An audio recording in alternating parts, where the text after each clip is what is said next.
Hey guys, ఎలా ఉన్నారు? ఇదైతే నా టెంపుల్ వ్లాగ్ అనమాట. నేనైతే చాలా రోజుల తర్వాత మదనపల్లిలోని వెంకటేశ్వర స్వామి గుడికి వచ్చాను.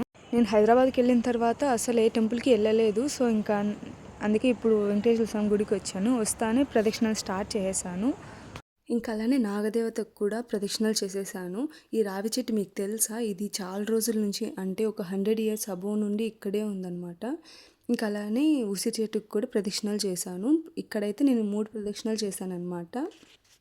శ్రావణ మాసం అయిపోయినా కూడాను ఫెస్టివల్ సీజన్ కదా, సో ఫుల్ రష్ ఉన్నారు టెంపుల్లో అయితే. నాకైతే గర్భగుడిలో ఉన్న దేవుడిని దర్శనం చేసుకోవడానికి మినిమం ఒక ½ an hour టైం పట్టుంటుంది. అంత రష్ ఉన్నారనమాట గుడిలో అయితే. ఆ 30 minutes కూడా నాకు వర్త్ అనే నేను చెప్పాలి, ఎందుకంటే దర్శనం బాగా అయింది. నాకు అది చాలు. ప్రదక్షిణలు కంప్లీట్ అవ్వగానే మనకి రైట్ సైడ్లో ఇక్కడ కృష్ణుడి గుడి ఉంటుందన్నమాట.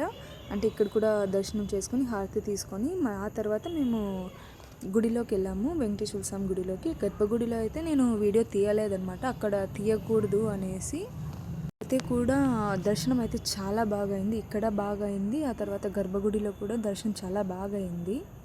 బయటికి రాగానే తీర్థం తీసుకొని అలానే అదే క్యూ లైన్లో ప్రసాదం పెడుతుంటే ప్రసాదానికి కూడా వెళ్ళిపోయామన్నమాట.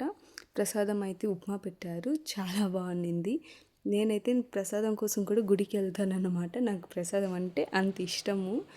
సో ఇదే గాయ్స్, మీకు నచ్చిందా? లైక్ చేయండి, కామెంట్ చేయండి. బాయ్.